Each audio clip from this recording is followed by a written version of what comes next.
Hi together! Today I will show you how to pair an Hue Play Lamp with a Hue Dimmer switch without an Hue Hub. So it's really easy, I will show it. So first I turn the lamp on and then you go up around 6 inches in the near of the lamp and press the on button for some seconds. Then you see the lamp starts blinking. And now you have paired it.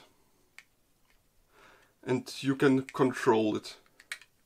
So you can also dim it up or down and also change the color. And turn it off. That it's really easy. Thank you for watching. Bye!